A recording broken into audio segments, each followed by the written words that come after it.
नमस्कार, मैं धनंजय कुमार, द नागरिक में आपका स्वागत है। आज बुधवार है और बुधवार को हमारे साथ होते हैं सुबह 9 बजे जम्मू आनंद, जिनको मैं जम्मू भाई कहता हूं। जम्मू भाई नमस्कार, आपका स्वागत है। नमस्कार। जम्मू भाई जो है नागपुर में है, अपने ऑफिस में बैठे हुए हैं। और जम्मू भाई के बारे में आप सब जानते हैं, लेकिन जो नए साथी जुड़े हैं उनको बता दूं कि जम्मू भाई जो नेशनल हॉकर फेडरेशन है उसके वाइस प्रेसिडेंट, और पूरी जिंदगी इन्होंने जो है हॉकर्स के लिए लड़ते हुए गुजार दी। या कहिए कि जिंदगी गुजार देने का मतलब ये होता है कि पूरी जवानी का वक्त जो है वहीं दे दिया।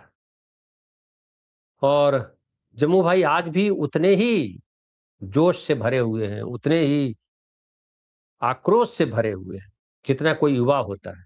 ये कहते हैं ना कि जेन जी जेन अल्फा।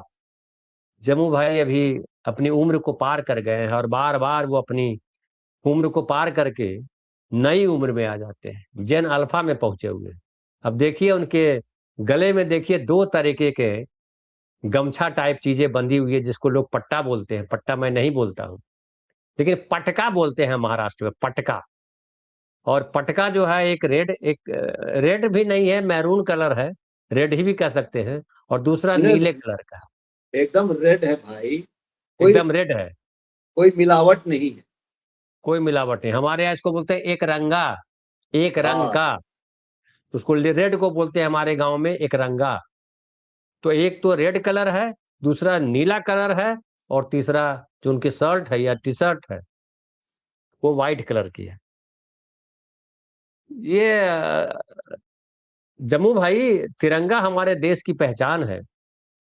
तिरंगा की हम अक्सर बात करते रहते हैं। भले आरएसएस लंबे समय तक तिरंगा न फहराए आपके नागपुर शहर में, अपने हेड ऑफिस में, लेकिन तिरंगा हम सब के लिए, जो सही मायने में देश को की आजादी को समझते रहे, देश की आजादी का मतलब समझते रहे, जो संविधान को मानते रहे, उनके लिए तिरंगा बहुत महत्वपूर्ण कलर है। हरा तो नहीं है इसमें, लेकिन आपने लाल और नीला और हरा उजला, हालांकि तिरंगा जो हमारा उसमें चौथा कलर भी है, तिरंगा खाली नहीं है। जो चक्र है बीच में वो नीले कलर का है ना। तो केसरिया, हम लोग बचपन में पढ़ते थे। कविता, एक बड़ी फेमस कविता है, केसरिया बल भरने वाला सादा है सच्चाई, हरा रंग है हरी हमारी धरती की अंगड़ाई, और चक्र कहता है कदम कभी न रुकेगा, हिंद देश का प्यारा झंडा ऊंचा सदा रहेगा। ये हम लोग पढ़ते थे बचपन में। और न केवल पढ़ते थे, बल्कि 15 अगस्त हो या 26 जनवरी हो, जब हम लोगों के यहाँ प्रभात फेरी निकलती थी, उसमें प्रभात फेरी मतलब सुबह सुबह हम लोग स्कूल जाते थे और बड़ा उत्साह रहता था। और हम लोग गाया करते थे, 15 अगस्त आज है भारत आजाद है, 26 जनवरी आज है भारत आजाद, ऐसा गाया करते थे हम। सही बात। अभी भी लोगों में है, बच्चों में है, लेकिन अभी बनावटीपन ज्यादा कर दिया है लोगों ने। हर चीज को प्रायोजित कर दिया है। जो एक होता था स्वतः स्फूर्त, वो भाव गड़बड़ा गया है। और खास करके गरीबों को ऐसा लगता है कि ये देश किसका है। नागार्जुन की एक फेमस कविता है, लेकिन मैं उस पर नहीं जाता हूं। ये देश किसका है। आरएसएस के लोग कहते हैं, बीजेपी के लोग कहते हैं, आप ये मत सोचिए कि देश ने आपके लिए क्या किया, आप ये सोचिए कि आपने देश के लिए क्या किया। लेकिन मुझे लगता है गरीब आदमी के लिए, कमजोर आदमी के लिए, पिछड़े आदमी के लिए देश बहुत जरूरी है, कि देश उसके सपोर्ट में खड़ा हो, देश उसके लिए खड़ा हो, न कि देश अपेक्षा करे कि ये कमजोर आदमी हमारे लिए खड़ा हो। ये जो 81 करोड़ लोग जो 5 किलो अनाज पे हैं, वो भी देश के लिए करना चाहते हैं, लेकिन देश के लिए नहीं कर पा रहे हैं। इसके लिए कौन दोषी है। जम्मू भाई, वो नागरिक दोषी है 81 करोड़, या देश की सत्ता पर जो वोट लेकर के बैठे हैं, 81 करोड़ लोगों का वोट लेकर के बैठे हैं, वो दोषी है। यहीं से शुरू करते हैं आज। नमस्कार धनंजय भाई। आपने अपनी प्रस्तावना में मेरे पट्टों के रंगों और मेरे शर्ट की रंग, इस पर इसको जोड़ते हुए तिरंगे तक आए आप। तो मैं ये कहना चाहता हूँ कि हाँ, तिरंगे में जो चार आ, रंग है, उसका भी कोई एक महत्व है। जिस तिरंगे को 22 जुलाई 1947 को हम लोगों ने अपनाया, स्वीकार किया, और 3 और चौथा रंग के पीछे भी एक सोच थी, उसके भी पीछे एक मीनिंग है, अर्थ है। क्योंकि जो केसरिया है वो इस बात को प्रतिबिंबित करती है कि हिम्मत, ताकत, इसको प्रतिबिंबित करती है। जो सफेद है वो सच्चाई और शांति को प्रतिबिंबित करती है, और जो हरा है वो एक प्रकार से विकास, ग्रोथ और जमीन, मतलब खलिहान, खेती, इसको जो है प्रतिबिंबित करती है। और अशोक चक्र जो है वो इस बात, यानी जो 24 उसके जो स्पोक्स है, इस बात को प्रतिबिंबित करती है कि सच्चाई, विकास और निरंतर गतिशील, मतलब ये जो देश है, एक समाज है, वो निरंतर गतिशील है, वो कहीं रुक नहीं सकता। तो ऐसा उसके भाव है। अब आपने मेरे पट्टों पे आ गए। अब ये जो पट्टे हैं मेरे, इसमें 2 रंग है, एक लाल और एक नीला। हम आंदोलन के कार्यकर्ता है तो हमारी रंगों की भी थोड़ी सी परिभाषा अलग। हम जब नीला पट्टा पहने हैं जय भीम का, तो ब्राह्मणवादी समाज को दफनाने का वो एक चिंतन, चातुर्वर्ण समाज व्यवस्था को दफनाने का वो प्रतिबिंब है। समता, बंधुत्व को प्रतिबिंबित करने वाला वो जय भीम है। संविधानों के मूल्यों को जीने वाला और संविधानों के नैतिक मूल्यों के बुनियाद पर देश को कायम करने वाला वो जय भीम का नीला पट्टा है। और दूसरा लाल, लाल सलाम, ये मनुष्य समाज में आर्थिक, सामाजिक, सांस्कृतिक, राजनीतिक जो शोषण है, मानव के द्वारा, इंसान का किए जाने वाला शोषण, जो उस शोषण पे आधारित व्यवस्था को दफनाने का ये लाल रंग, जो श्रम है, जिस श्रम के बदौलत निर्माण किया जाता है, चाहे वो संपत्ति का निर्माण हो, चाहे हम खुद जीने के लिए मेहनत करते हैं, उसका जो प्रतीक है, मतलब जिंदा रहने की जो शर्त है श्रम, उसका प्रतीक है लाल। और श्रम की सत्ता, संपत्ति के निर्माण करने वालों की सत्ता, चाहे वो हमारे कल कारखानों में काम करने वाले मजदूर हो, चाहे खेत खलिहानों में काम, अनाज उगाने वाले किसान हो, और फिर समाज के अंदर वो जो घटक जो श्रम के बदौलत इस समाज को जिंदा रखता है, उस श्रम की सत्ता को स्थापित करने का मानक है लाल। और यही एक नए समाज, भारत के परिवेश में अगर हम ध्यान देंगे, समझने की कोशिश करेंगे, तो एक तरफ पूंजीवाद को दफनाना और दूसरी तरफ ब्राह्मणवाद को दफनाना और समता पे आधारित शोषण विहीन समाज व्यवस्था को निर्माण करने की जो 2 धारा है, वो लाल और नीला है। वो पट्टा मैंने पहना। तो इसलिए ये सिर्फ पट्टे नहीं है, ये कुछ कहना भी चाहते हैं। जी, लेकिन जम्मू भाई, आप जो कह रहे हैं, नरेंद्र मोदी जी ने 15 अगस्त को जो संबोधित किया, उसमें नक्सल जो है, दिमागी नक्सल दिमागी नक्सली, उन्होंने खास उल्लेख किया, नया शब्द दिया है भारतवर्ष को। पहले आता था नक्सल, आता था नक्सली बोलते थे, बाद में उसको कहा गया अर्बन नक्सल, और अब दिमागी नक्सल। तो दिमागी नक्सल नरेंद्र मोदी जी ने क्यों कहा, इसको जरा समझ पा रहे हैं, जरा उसकी व्याख्या कीजिए, जरा समझे। देखिए धनंजय भाई, ये अर्बन नक्सल नरेंद्र मोदी कोई आज से नहीं कह रहे, बहुत पहले से कह रहे हैं। ये बात सही है। इस वक्त जिस पार्श्वभूमि में उन्होंने अर्बन नक्सल की चर्चा की, और अब तो दिमागी नक्सल कह दिया, अर्बन नक्सल से आगे हाँ, चले गए। वो गांव में भी हो सकता है, कहीं भी हो सकता है, तो दायरा अब जो बढ़ा है दिया उसका। उसका दायरा इसलिए बढ़ा दिया कि जिस पार्श्वभूमि में उन्होंने अर्बन के आगे निकलकर दिमाग तक चले गए, क्योंकि वो जो पढ़ने लिखने वाले जो छात्र थे जंतर मंतर, जिन्होंने इस सरकार की नाक दबा दी, और जो भय था मोदी अमित शाह, इस भय को तार तार कर दिया, और ये दोनों को चौराहे पे खड़ा कर दिया, और चिटकुले में कार्टून बनाने योग्य बना दिया।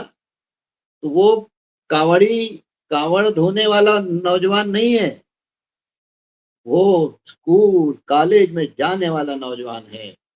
इसके लिए उन्होंने अभी अर्बन नहीं कहा, क्योंकि गांव गांव में अब छात्र जग रहा है, अल्फा जग रहा है, जेन जी जग रहा है।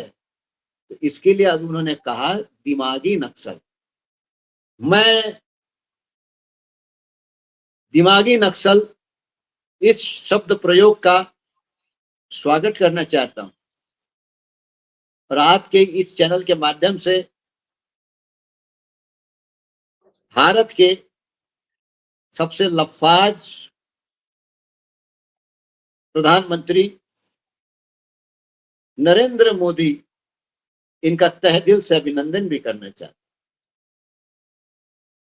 मैं इसलिए अभिनंदन करना चाहता हूं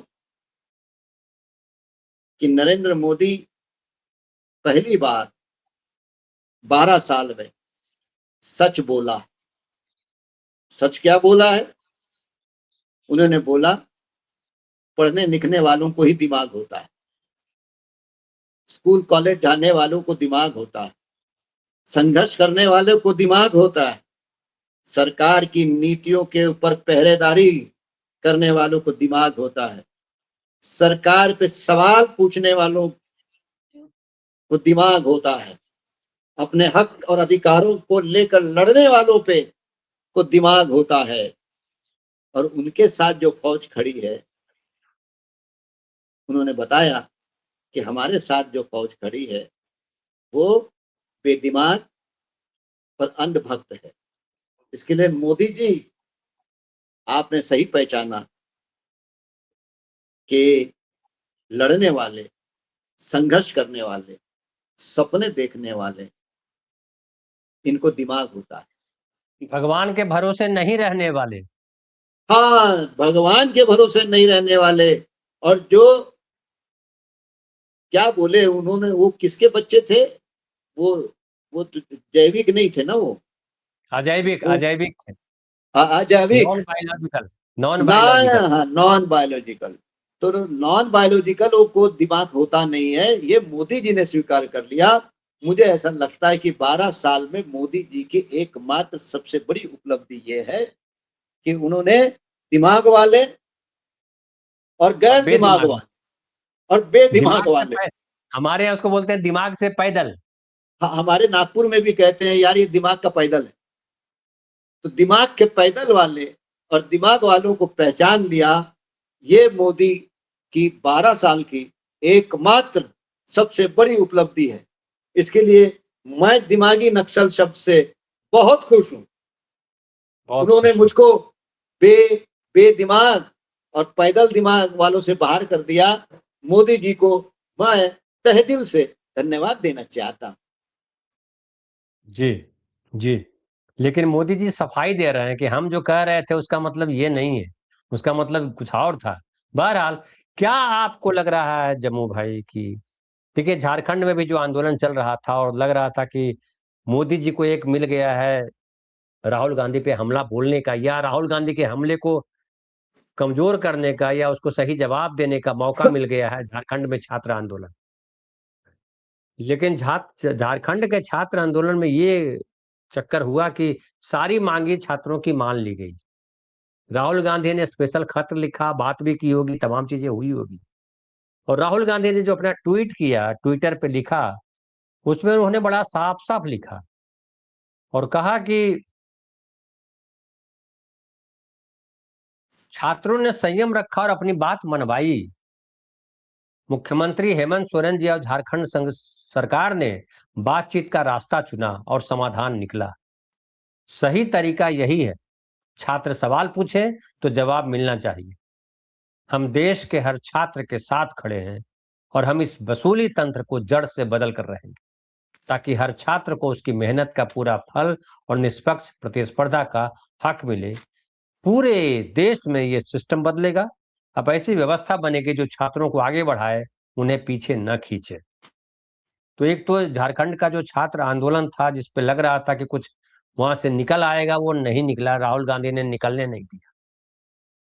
दूसरा ये है कि पूरे देश में आंदोलन, बिहार में भी देखिए आंदोलन शुरू हो गया है छात्रों का। पूरे देश में आंदोलन चल रहा है सरकार के खिलाफ। तो जो एक आंदोलन था इस देश में राम मंदिर को लेकर के, सांप्रदायिकता को लेकर के, आरएसएस के एजेंडा, कांग्रेस को बदनाम करने को लेकर के, क्या आपको लग रहा है कि जो आरएसएस और बीजेपी का, नरेंद्र मोदी जी का खास करके जो एजेंडा था, वो छूट गया? अब एजेंडा देश का बन गया शिक्षा, और नरेंद्र मोदी जी को नहीं चाहते हुए भी इस रास्ते पे आना पड़ेगा। देखिए धनंजय भाई, आपने जो कहा इसमें बहुत सारे सवाल छिपे हुए हैं। पहली बात तो ये है कि भाई हमने और आपने जो कुछ पाया है वो संघर्ष से ही पाया है। चाहे आज़ादी हो, चाहे बोलने की आज़ादी हो, चाहे नागरिक होने की आज़ादी हो, चाहे लिखने पढ़ने की आज़ादी हो, अपने बेहतर जीवन को करने की संघर्ष हो, नया समाज के सपनों को देखने का संघर्ष हो, ये सारा जो हमने पाया है वो दान में नहीं पाया है, ना ही उपहार में पाया। मानव समाज का इतिहास है, सभ्यता का पूरा इतिहास है कि आज हम जो 21वीं सदी का जो समाज है, इस समाज ने इस रूप में आने के लिए, मैं समझता हूं कि मानव सभ्यता का सबसे स्वर्ण युग ये ही है। इसको हजारों साल का संघर्ष है और संघर्ष के बदौलत ही हम अपना हक और अधिकार पाते हैं। ये रास्ता कल तक चिढ़ाया जाता था संघर्ष करने वालों, उनको परजीवी, आंदोलनजीवी, न जाने क्या क्या।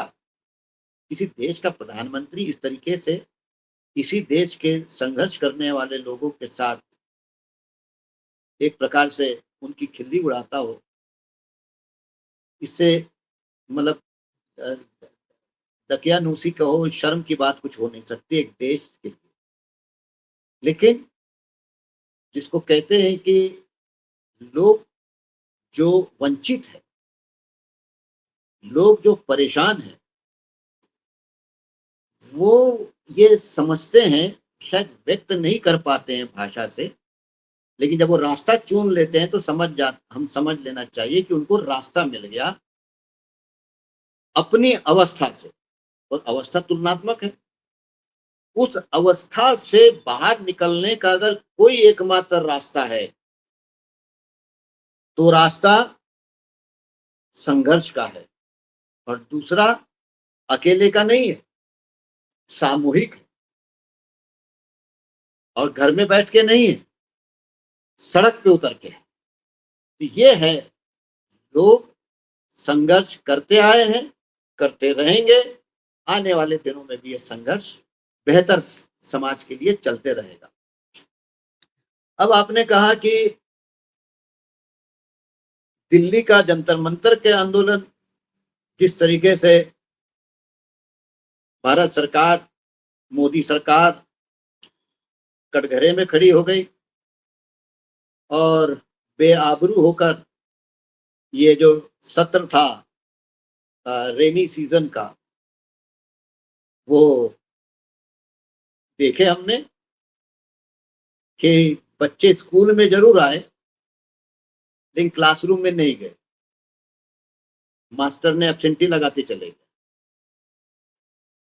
कुछ लोग वो होते हैं डुम मार देते हैं और स्कूल के बाहर, कॉलेज के बाहर कहीं चले जाते हैं, लेकिन कॉलेजेस के अंदर वो जो होते हैं ना स्वयं घोषित नेता लोग, जो एक ही कक्षा में कई बार फेल हो जाते हैं और अनावश्यक लीडरी करते हैं, तो वो लोग कॉलेजों में आते हैं लेकिन कैंटीन में बैठे रहते हैं, क्लासरूम में नहीं जाते। तो वैसे ही अमित शाह और नरेंद्र मोदी दोनों देश के बड़े मंत्री, एक प्रधानमंत्री, एक गृह मंत्री, बेशर्मी से कह रहे हैं, कौन कहता है कि हम पार्लियामेंट में नहीं आए? अरे पार्लियामेंट का मतलब ये नहीं है वरंडा पार्लियामेंट का। पार्लियामेंट का मतलब ये है, और खास करके जब सदन चल रही हो तो मंत्री होने के नाते सदन में बैठना होता है। तो आप बगल के कमरों में बैठे हो और सदन में गए नहीं। मैं तो सोचता हूं कि इस पर दोनों को डिस्क्वालीफाई करने की कोई पिटीशन होनी चाहिए, क्योंकि हम समझ सकते हैं कि नहीं, बिल्कुल बिल्कुल, ये बिल्कुल होना चाहिए, कानून बनना चाहिए कि जब संसद सत्र चल रहा हो तो प्रधानमंत्री, गृह मंत्री, तमाम मंत्री अगर वो बीमार नहीं हो, अगर वो कोई ऐसी परिस्थिति न बन गई हो कि नहीं आ सकते, तो सबका वहां उपस्थित रहना अनिवार्य है। ऐसा किया जाना चाहिए। ये मैं तो आगे जा रहा हूं। आप अगर पार्लियामेंट चल रही है और पार्लियामेंट के अंदर हो और सदन में नहीं है, तो ये सदन का अपमान है, जानबूझ के किया गया अपमान है। क्योंकि देश में सदन के अंदर बहस का उत्तर कौन देगा? प्रधानमंत्री को देना होता है आखिरी में, और प्रधानमंत्री विदेश दौरे में है तो समझ में आता। आप भाई पार्लियामेंट के अंदर रहते हो, चेंबर में बैठे हो, सदन में नहीं आ रहे, आपकी मर्जी का नहीं है ये, आपकी निजी संस्था थोड़ी है कि उसकी जनरल बॉडी चल रही है और मैं नहीं जाऊंगा। ये संवैधानिक संस्था है और आपको संवैधानिक जिम्मेदारी का निर्वाह करना है, और आप सचेत होकर उसका निर्वाह नहीं कर रहे हो, इसका मतलब आपने एक असंवैधानिक हरकत की है। और एक दिन नहीं, पूरे 20 दिन किए हो तो डिस्क्वालीफाई होने चाहिए। क्योंकि बिना बताए अगर 3 सदनों में सांसद नहीं जाएगा तो जो स्पीकर है उनकी सदस्यता खत्म कर सकता है। तो भैया आप तो वहां थे। तो ये एक बात।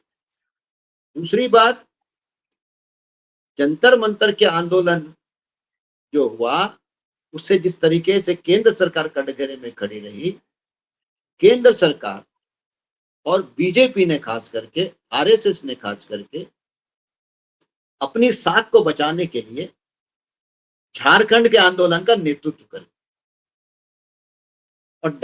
और डायनामिक्स देखिए इसमें कि दिल्ली के आंदोलन में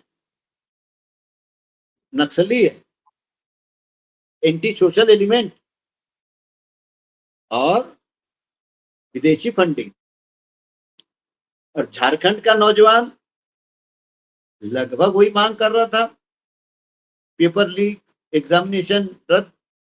तो वहां सब देशभक्त थे। और तो और यहां पर दिल्ली में अनेकों राजकीय पार्टी के नेताओं ने मंच पे जाकर अपना समर्थन जाहिर किया, लेकिन नेतृत्व देने का काम नहीं किया। लेकिन झारखंड में तो बीजेपी के बकायदा आला नेता लोग सड़कों पे बैठ गए मतलब झारखंड का जो आंदोलन है उसको बदनाम करने का काम भारतीय जनता पार्टी ने किया। कहीं ना कहीं भारतीय जनता पार्टी ने दिल्ली के वजह से जो किरकिरी हुई है उसके मतलब क्या कहेंगे कि उस किरकिरी से अपने आप को बाहर निकालने के लिए इस आंदोलन का इस्तेमाल किया, जिस आंदोलन में वहां के मुख्यमंत्री पहले दिन से बात कर रहे हैं, उनकी मांगे मान रहे हैं, एक के बाद एक चर्चाओं का दौर चल रहा है। तो यहां तो कुछ नहीं हो रहा था और बाद में तो उन्होंने कल जो निर्णय ले लिया 2014 से सारे कैंसल, जितने लीक हुए सारे कैंसल लो। तो ये आंदोलन और झारखंड के आंदोलन में जो बुनियादी फर्क था, झारखंड के आंदोलन में भारतीय जनता पार्टी राज्य सरकार के खिलाफ और दिल्ली के आंदोलन के वजह से अमित शाह और मोदी की जो किरकिरी हुई है उसको कहीं ना कहीं संभालने के लिए इस्तेमाल किया। लेकिन राहुल गांधी ने एक बात कही कि भाई स्टूडेंट्स लड़ रहे हैं, उनकी डिमांड जायज है, तो सरकारों को उनके साथ बातचीत करनी पड़ेगी, उनकी बातों को सुननी पड़ेगी, डिमांड जायज है, उन डिमांड को स्वीकार करनी होगी। तो राहुल गांधी ने ये नहीं देखा कि झारखंड की इस वक्त की पार्टी में उनकी भी पार्टी शामिल है या झारखंड मुक्ति मोर्चा ये इंडिया अलायंस की घटक दल है।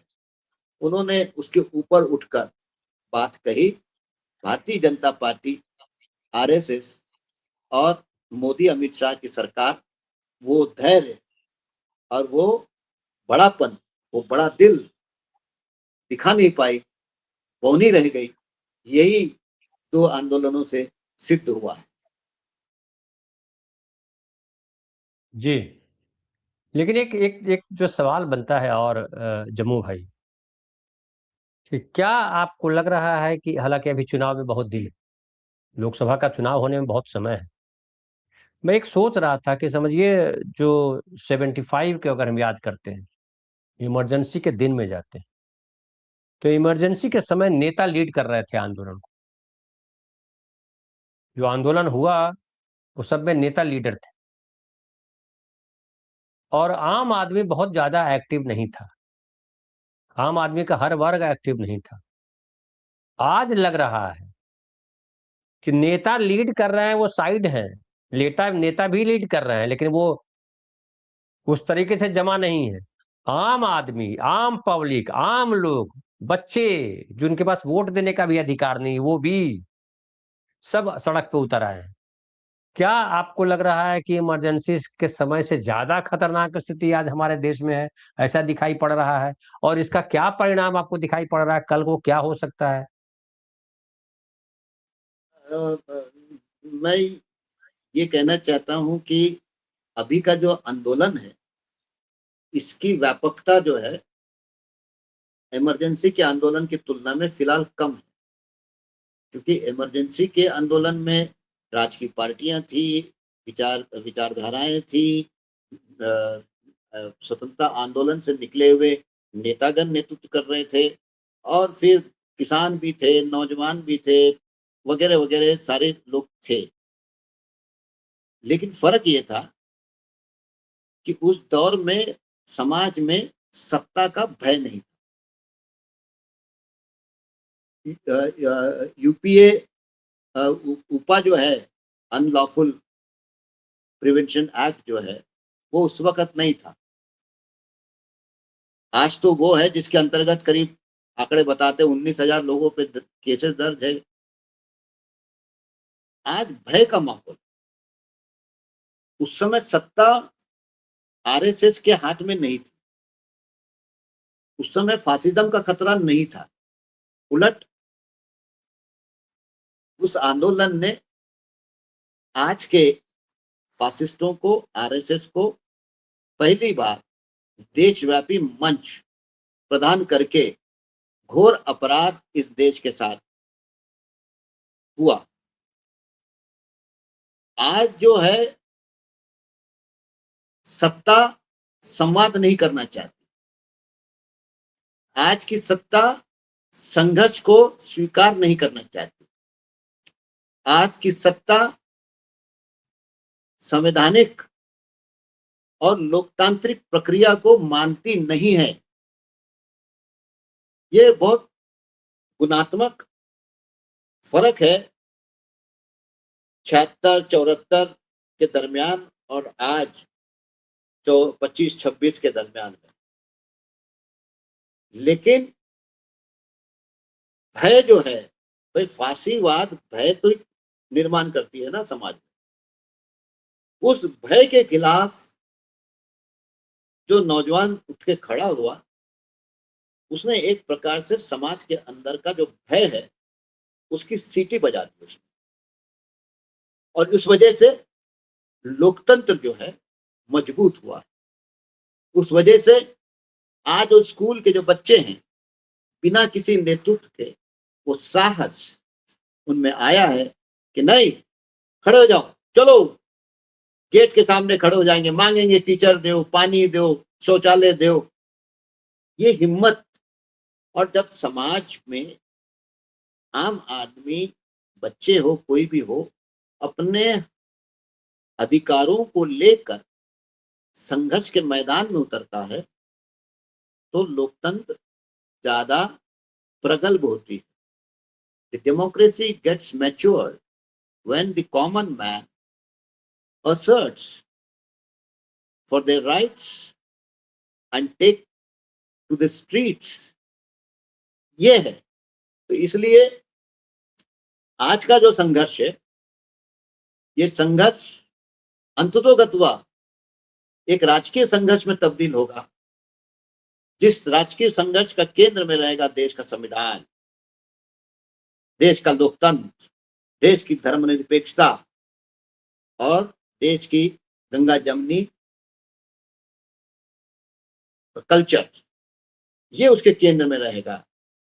और जो लोग पीछे दरवाजे से धर्म के आड़ में भावनाओं के साथ खिलवाड़ करके एक बार फिर चातुर्वर्ण ब्राह्मणिकल सोशल ऑर्डर और उच्च वर्णीय की सत्ता, जिसके साथ दुनिया का साम्राज्यवाद, पूंजीवाद और देश के इजारेदार के गठजोड़ की सत्ता कायम करना चाहते हैं, उसके खिलाफ वो संघर्ष अंततोगत्वा ले जानी पड़ेगी और उस दिशा में जाएगा। ये ले जाने का काम राजकीय शक्तियों का, जनवादी धर्मनिरपेक्ष प्रगतिशील शक्तियों की ये जिम्मेदारी है। और मुझे लगता है कहीं ना कहीं देश की राजनीति में वही अभी चर्निंग चल रही है। और हम देखते हैं कि राहुल गांधी अपने हर बयान में, अपने वक्तव्य में, चाहे संसद के अंदर हो चाहे संसद के बाहर हो, वो आरएसएस को कहीं ना कहीं निशाने में लेते हैं। और ये बहुत जरूरी है, ये बहुत जरूरी है कि आरएसएस को निशाने में लिए बगैर इस वक्त समाज के अंदर जो ध्रुवीकरण है, उस ध्रुवीकरण का मुकाबला या उसमें से बाहर निकलना मुश्किल है। और इसलिए जब समाज में कांवड़ियों पे हेलीकॉप्टर से फूल बरसाओ और पढ़ने लिखने वालों पे डंडे बरसाओ, ये फासिज्म का मुकाबला करना अगर हो तो आरएसएस को कटघरे में खड़े करना पड़ेगा। और हम लोग उस दिशा में मुझे लगता है जा रहे हैं। और ये एक देश के दृष्टिकोण से, समाज के दृष्टिकोण से एक सही दिशा में जो है डेवलपमेंट्स, गतिविधियां जो है हो रही है। जी, बहुत बहुत धन्यवाद देवो भाई, अपने बहुत बढ़िया सारे प्रश्न को रखा, उनके उत्तर, और सारे प्रश्नों के उत्तर बड़े सही तरीके से रखे और विस्तार से बताया आपने। आपका बहुत बहुत आभार, और जो साथी देख रहे हैं आपका भी आभार। मिलते हैं फिर शाम की चौपाल नमस्कार। में।